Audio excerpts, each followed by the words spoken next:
Hey everybody and welcome back to the channel. This is the Creality K1 Speedy made by Creality. If you tell me about the name Creality, one thing pops in my mind. They take a design, they make it as cheap as possible and then they push it out. So is this going to be a cheap knockoff of the Bamboo Labs? Only one way to find out.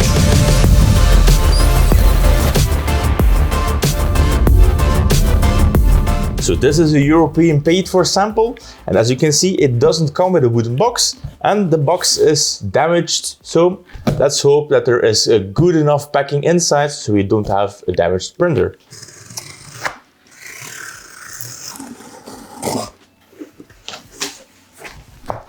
So the first signs of the packaging are really nice. They are all packed in some kind of a foam. We get our top lid. So this is going to get on top of the printer. And then inside we see the first size of the Creality K1.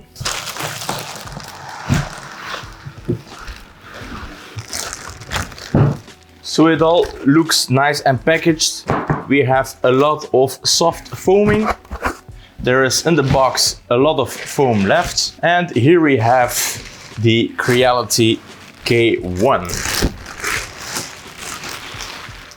So this is how they get shipped in Europe. We don't have a wooden box like they do in America. And first we are going to look at the booklet, because there is a manual, and for so far that I have seen, there are a few things that we have to do when unpacking the printer. Inside of the packaging we find an after sales card, we have some stickers, and we have a quick installation guide which I'm going to take a look at. And I'll be right back. So the guide is nice and clear. We have nice pictures on all the pages of what you should do. These are one of the best and nicest manuals that I have ever received. The other printers that I owned came without one, or they came with just in a sheet of paper with some instructions in it. So this is a very nice manual. It's a multi-language manual, so I think that most people will get passed by just fine. One thing you should take note of is there is a spot over here to adjust the power supply to the setting that you are living in. Here at my place it's 220 volts, so we have to make sure that this is set to 220 volts. Luckily for me it's already set at 230. Now it's not going to be that easy. I'm going to try and take a close-up for you. It's not that easy to flip the switch. Now, judging by the first looks, we have a metal framing. The framing doesn't seem to be in one piece. So we have a top frame, we have the legs, and then we have the bottom frame. So these are all separate metal pieces. The sound of the backside, plastic. The sound of the sides, plastic. The top, plastic. And then we have the front, and that is glass. There seems to be a little hatch up top that houses the power cord. So this is a European style power cord. Then they are asking to pull this out like this. We are greeted with a box inside, some more packing, and this is going to be for all you peel lovers.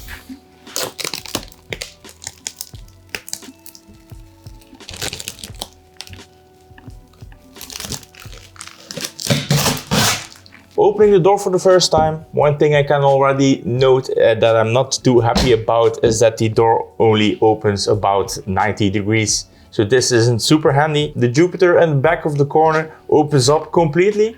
Much nicer in my opinion. This isn't far enough. Yeah, I think that there are going to be people that are going to have issues with the door just opening like this. Inside we have another box of packing material. Let's remove that. So I think the packing is up to scratch. It looks to be very nicely packaged. If we open the door, this is what you are greeted with. So we have a Flexplate. This Flexplate is going to be something new for me. I have never used a Flexplate. So this is a magnetic build surface. And then we have the build volume of 220 by 220 by 250 in height. Looking down, we have another sticker with a cable hanging out. So this is going to be to plug in the display. We are going to do that right now. And I bet that the display is going to be inside this box. Let's open this up.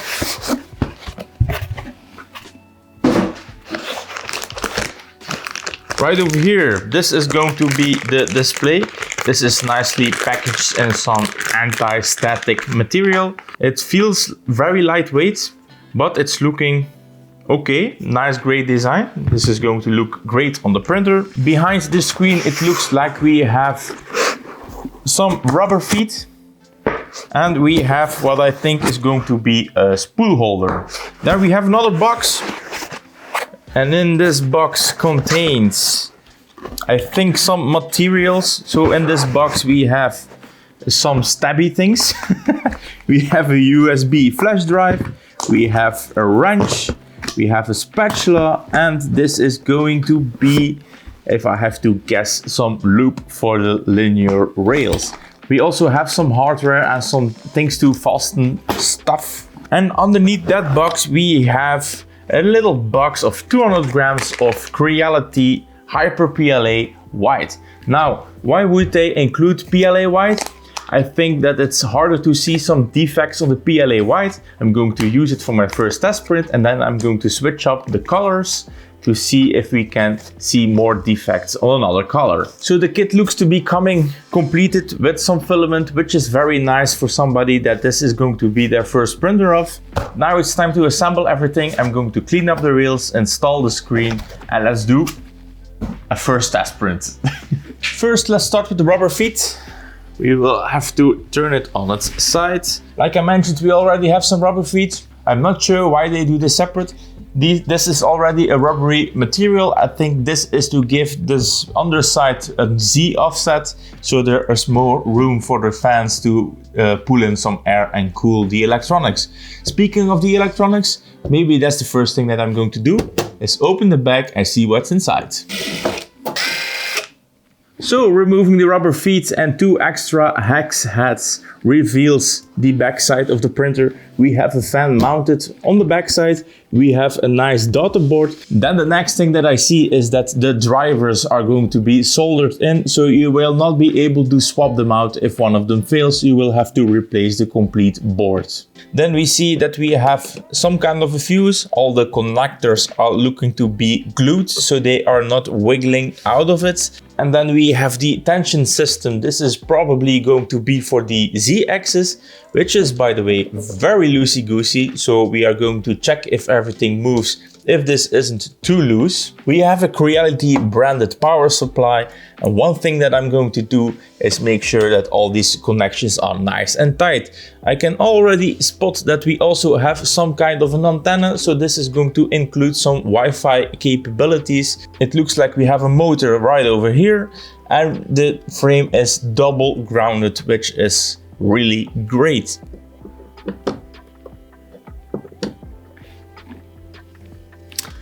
So by the first looks, everything is nice and tight. The factory did a great job of assembling it. The instructions also mention that there are going to be screws that need to be removed. We have one over here, we have one over there, and we have one over there. So this is going to fix the build plate so it doesn't move during shipping. If you don't remove these bolts, the printer is going to make a lot of happy noises.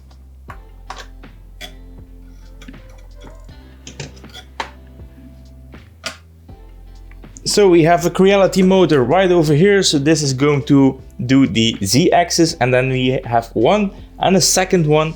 This is going to be for the motion system. We have a huge fan. This is going to be great if you want to do some PLA on it. And we have a little part cooling fan that is going to do some local cooling.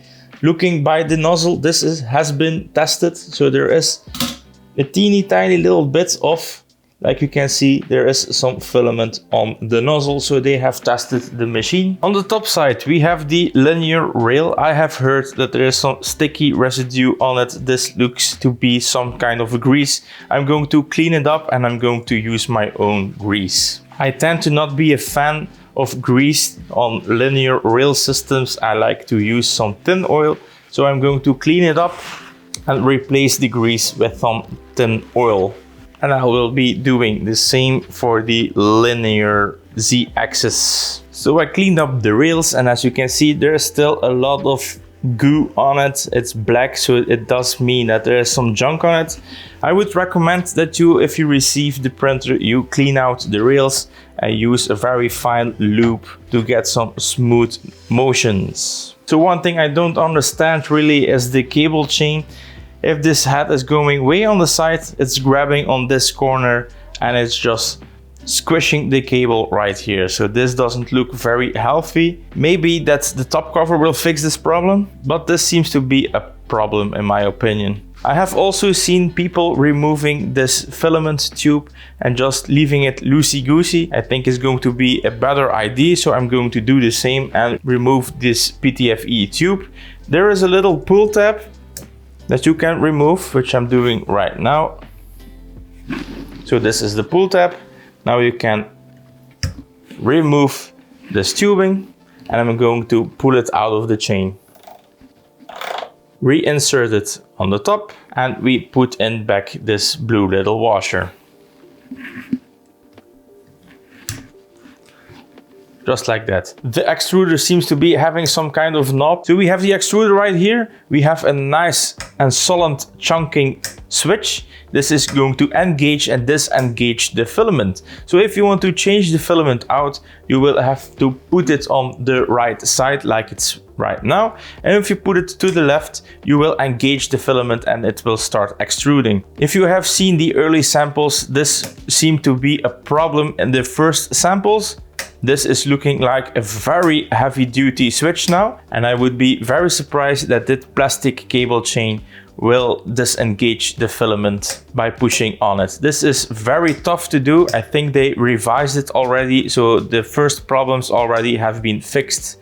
Then the cable chain, it looks like we have a cable entering this system. This is going to be a CAN bus wire, so there are no more ribbon cables or loose wiring. This is going to have 4 wires, 2 power wires and then 2 signal wires to do this whole thing. The nice thing about this, you can have a very thin cable to run to your print head. You don't have to run like 10 cables. Everything had to be powered separately. Now luckily with the CAN bus cable, we can do all of this with just 4 wires. Time to install the screen. We have the ribbon cable right over here and we have a connection port right over here. By the looks of it, this is going to be with some latching system. There are some tabs on the side. So I bet if we push on it, the cable is very short. If you lay it down just like this, you will not be able to insert the cable, which is a big oversight in my opinion. I would rather have that 1 centimeter to just push it in while I'll see it. Now I'll have to do it without being able to watch it. So this is going to be a little bit tricky. And it clicked. Okay, it looks to be inside. Now we are going to put these 2 tabs into these 2 slots. And we slide it down. Just like this. This looks like we have installed the screen successfully. Let's remove this tape.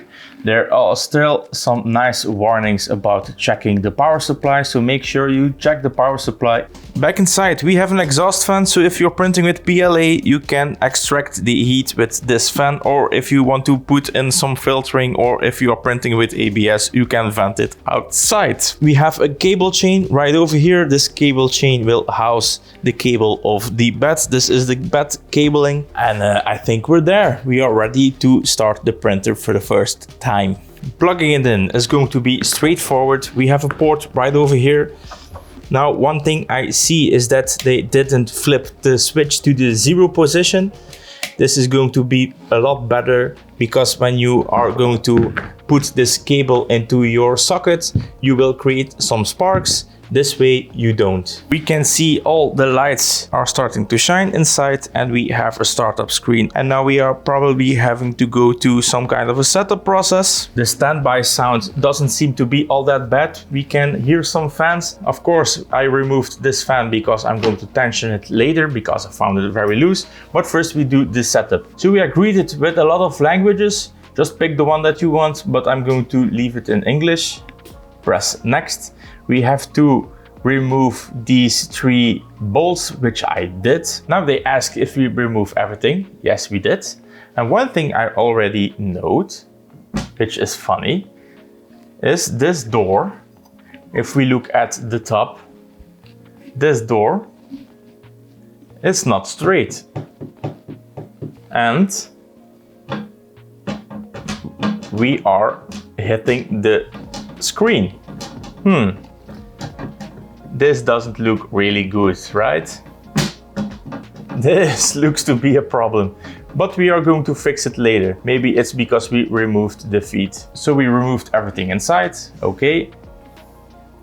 Now it's asking for my network. We have a check mark, we are connected to the Wi-Fi. My time zone is going to be, which is now +2 because we still are having some winter and summer hours. Just like that. Creality Cloud binding. Please use Creality Cloud app to scan the QR code behind the device. I'm going to skip this. And now this is going to be a self-checking process. We have started detecting, but the text isn't completely on that button. That doesn't look very professional, but we are going to push it anyway. So now it's going to check if the nozzle heats up, if the fans are working. So we can already hear some fans spinning. It looks like we have monitoring on all the fans. It was throwing some errors, and you can see that the main board cooling fan error is showing up because I removed it. I didn't think it was going to be necessary. I'm going to put it back in and repeat the self-test. Now it's checking input shaping. So input shaping, what is it? Input shaping is checking the resonance of the machine and then adjusting the acceleration and speeds depending on it. So you can remove the ringing in your prints. I'm very happy that this is included into the printer. Input shaping really is the next big thing. If it removes any print defects, then I'm all in on it. Now it sounds like it's doing a second pass.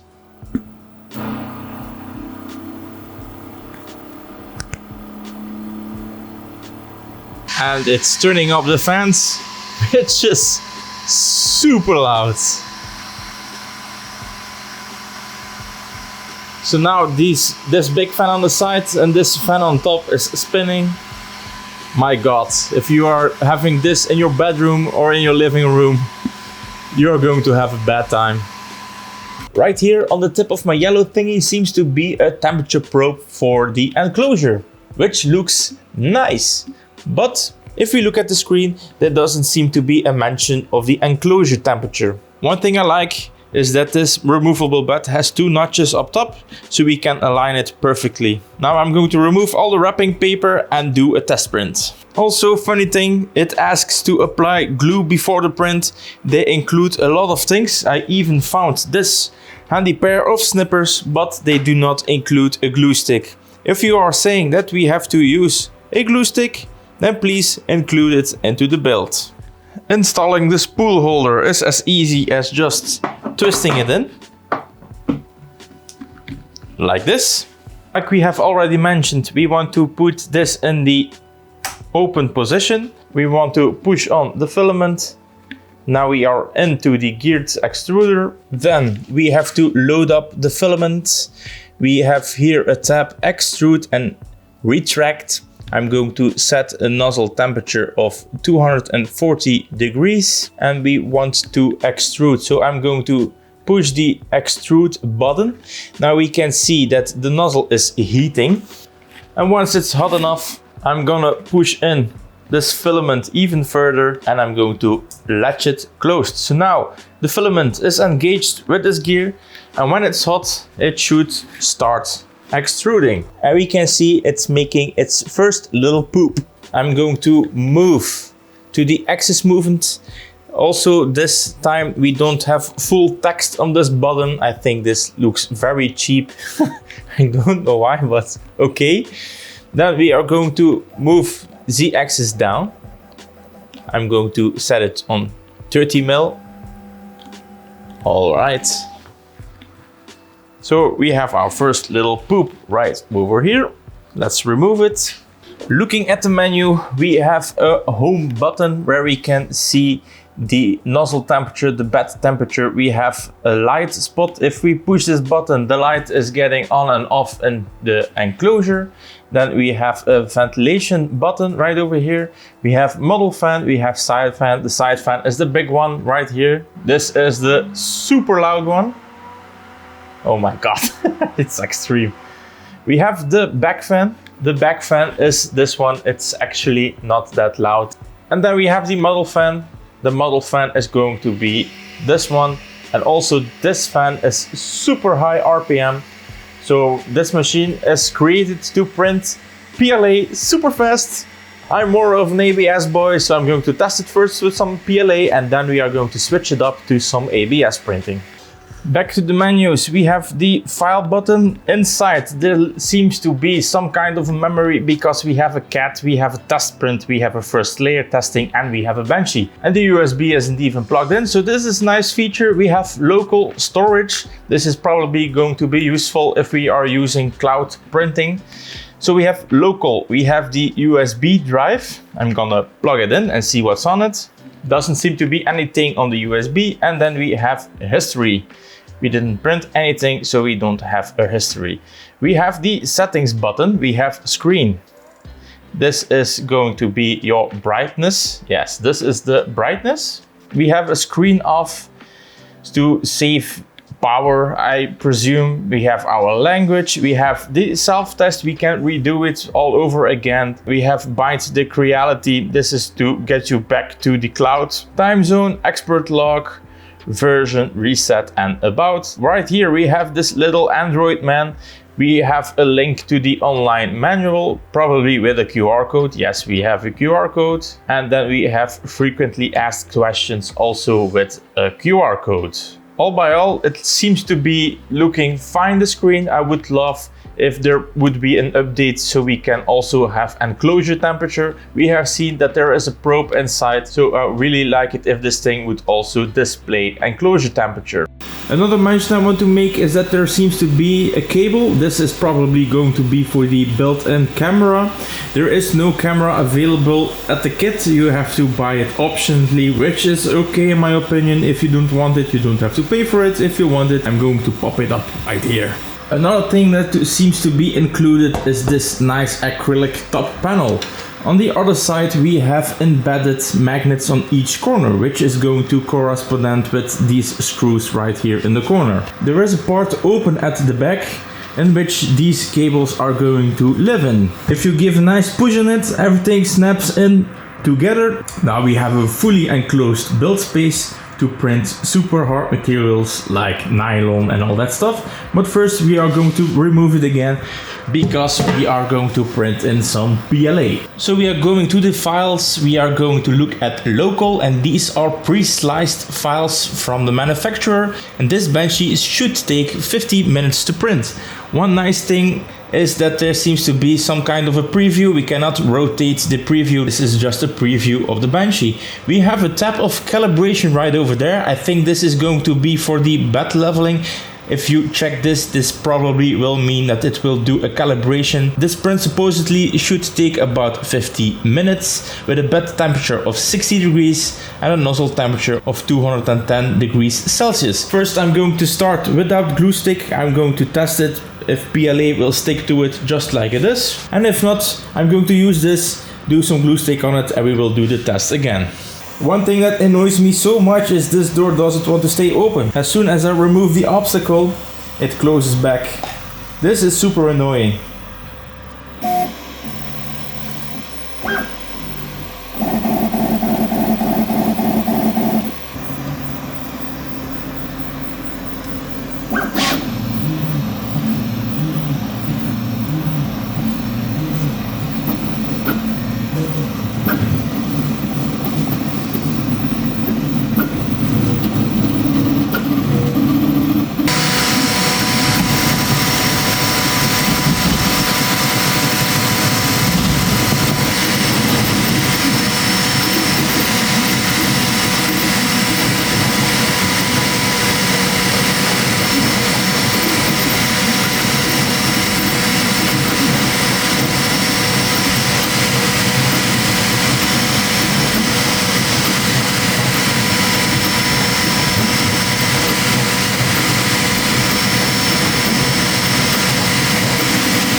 I think the only good reaction to this is, damn, this boy is fast. Let's inspect the print, shall we?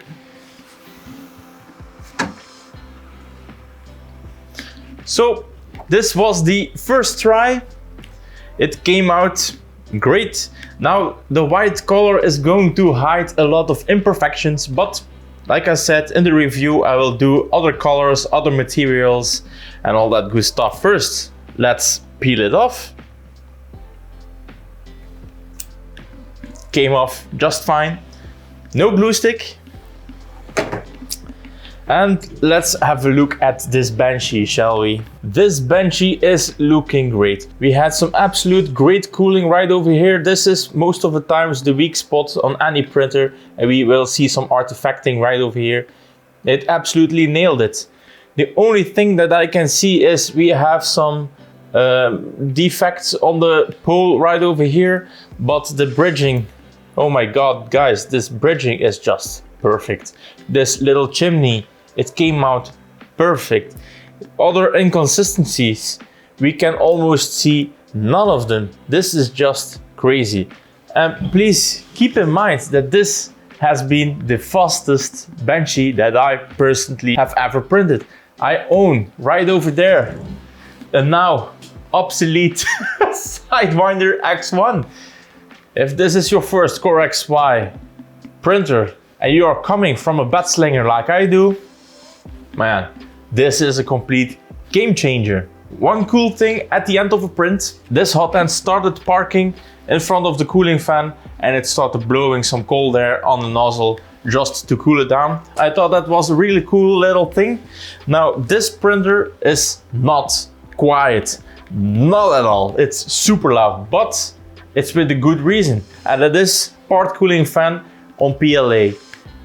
The only reason this Core XY printer is printing at the speeds that it does is just because of the part cooling fan. Because if you cannot cool the filament fast enough, then you will start to have really weird drooping issues. I know you are not really going to see it, but ringing is absolutely great. We almost have no ringing. This is just a stock sliced file from Creality, and we have, I would say, almost zero ringing. This is just great. I am absolutely surprised by this machine. You have to think of this.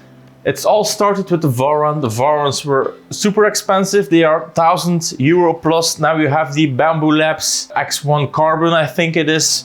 That printer is also $1,600 with an EMS, I think. Of course, you have the P1P, but the P1P is just like, it's completely stripped down. And this is a complete kit. You have a nice screen. You have a little bit of a small build volume, but I think you have to decide for yourself if that's going to be an issue. Of course, Creality has a bigger one, the Max. I think that is a 30 or 30 on 30. This is a 30 centimeter squared build volume, but I think most people can do just by, except if you're printing helmets. Also, one thing I noted while watching the print is that this thing is super violent. This right here is a very sturdy table, and I even saw that table. This printer has rubber feet, you know, and still this table was just swinging on the wheels. This was a very violent print, and because it's on the rubbers, you could see this printer just flexing on the rubbers like crazy. The acceleration speeds on this printer look absolutely crazy. Now, I'm a bit enthusiastic, and that's because this is the first time I ever experienced my own Core XY. The only thing I can say is wow. Now, this is not a review, this is just a first look. We will go into details and find if there are any problems with this printer, but so far, I have to say, I'm quite impressed. The only thing now that bugs the hell out of me is just this freaking door. This is the third time I leveled the door, and again, it's hitting the screen. But except for that, yeah. So this was my first experience with the Core XY machine, and it looks like the shipped model to the EU already contains a few fixes like the idler arm on the extruder, to be much stiffer than the original one, I think. I don't know. And then the top right over here, this top on a few early access printers, this one just snaps in great with the magnets and all that stuff. The only thing I would say is get the PTFE tube out of the cable chain. I think this will prolong the life of the CAN bus cable. And now it's time for me to do some more testing. This was my first look at the Creality K1. If you liked the video, make sure to subscribe to the channel because I will review this printer in a few weeks, maybe more than a month, because I like to take my time with stuff like this to get to the nitty-gritty and the stuff that really annoys me. And guys, I see you in the next one. Wait, before you go, I have a lot of videos that you can watch, like this resin testing download where I test all sorts of different brands and resins. And if you want to build something yourself, maybe try this laptop cooling pad. Bye!